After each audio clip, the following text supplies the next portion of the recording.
Tonight, 9/11 is a day about remembrance. It's about deep emotion, pain, sadness, but also resolve. The numbers, even 15 years later, are still staggering. 2,753, the number of people who died at the World Trade Center. 184, those killed at the Pentagon, including 59 on the plane and 125 on the ground. 40, the number of people who died in Pennsylvania, stopping those hijackers. The first act of counterterrorism that day. 1,609, the number of people who lost a spouse or partner in the attacks. 3,051, the number of children who lost a parent. And 20%, how many Americans knew someone hurt or killed on that day? 15 years ago today was also the day that I was called up from Atlanta to report at the Pentagon. I never left. Thank you to all those who have kept us safe ever since. Thanks for inviting us into your home tonight. That's it for this special report. Fair, balanced, and still unafraid. Special interview tomorrow. Today, our fellow citizens. Thank the air traffic control. They are going to handle it for the confirmed hijacking. Okay. He turned his transponder off, so we don't have a definitive altitude for him. They seem to think that he is descending. A note was handed to me just as we were coming out of our video teleconference.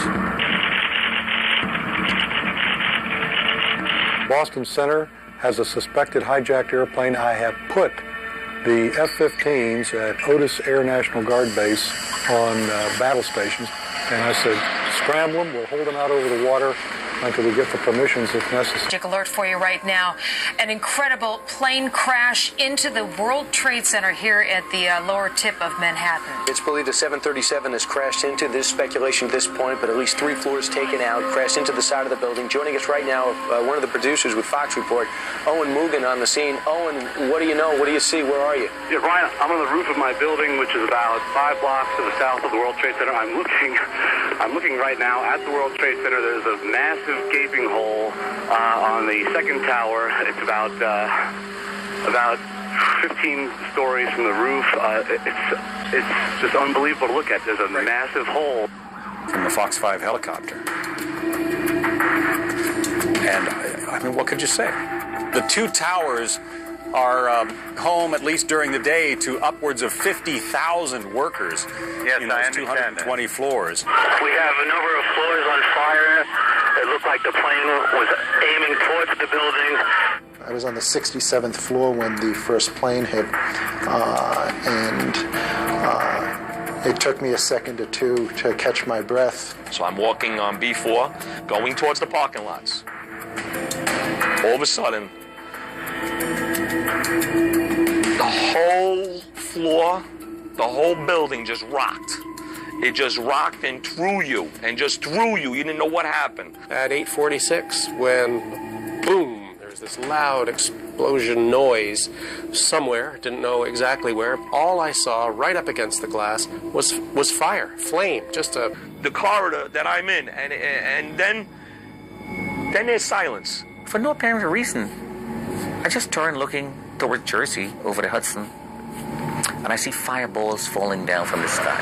I don't know what's happening, what's going on. These are coming to you live now. Debris raining down from 110 floors up. As you can see, this is a clear blue sky day in Manhattan. If this would... It was all smoke and fire, and the walls were caved in. You couldn't even see the exit. You couldn't even see the exit getting into Tower 1. You couldn't get back into Tower 1. So I'm saying, let's go. It looks like a clear shot home. You're going towards Building 2. Let's go. Whoever can make it, let's go. I'm just at 9,500, 9,000 now. Do you know who he is? We don't know who he is. We're just picking him up now. All right, heads up, man. It looks like another one. All right.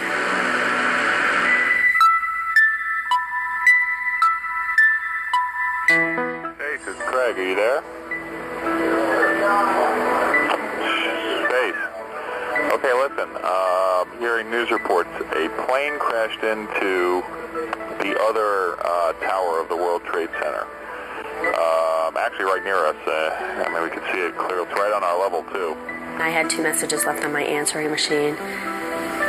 One just saying, Stace, it's me, pick up, because we screened our calls all the time.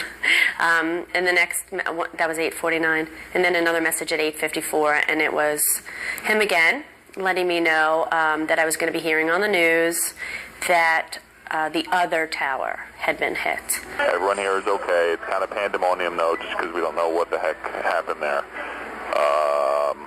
So give me a call when you get this, okay? Bye. He was eye level with Tower 1, and he was watching people jump to their deaths. And then to know that he was about to die after his tower was hit, there's some pain and suffering. Wherever it was, hit the north side of the building. Fire vented from at least one floor. Heavy smoke all over the front and on the top of the building. I just stepped off the elevator on 78, 2 steps, and the plane hit, and had no idea what it was.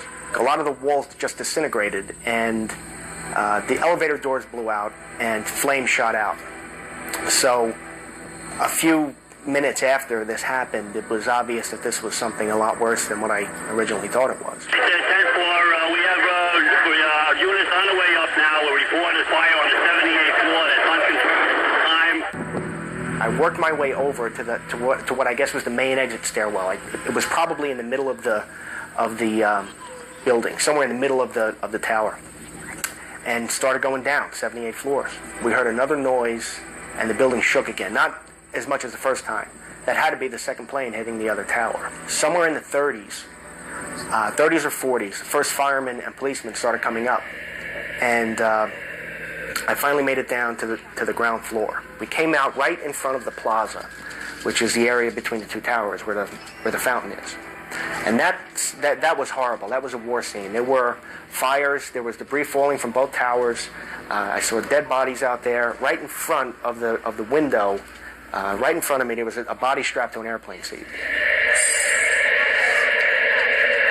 There was another one. We just saw another one. We just saw another one apparently go. Another plane just flew into the second tower. This has to be deliberate, folks. We just saw on live television as a second plane flew into the second tower of the World Trade Center. Now, given what has been going on around the world, some of the key suspects come to mind. Osama bin Laden. My first instinct was, what is going on? How many planes are there? Where are they coming from? Who are they? And who do I call for air support? You know, I'm the police commissioner, and I have 41,000 uniformed members. 55,000 people work for me. And we're prepared for anything you could imagine. This was something you couldn't imagine. Walk back down the hallway, back to my desk, and the phone is ringing again. This time it's a young lady from Chicago, one of our rep offices. Stan, are you okay? I'm fine.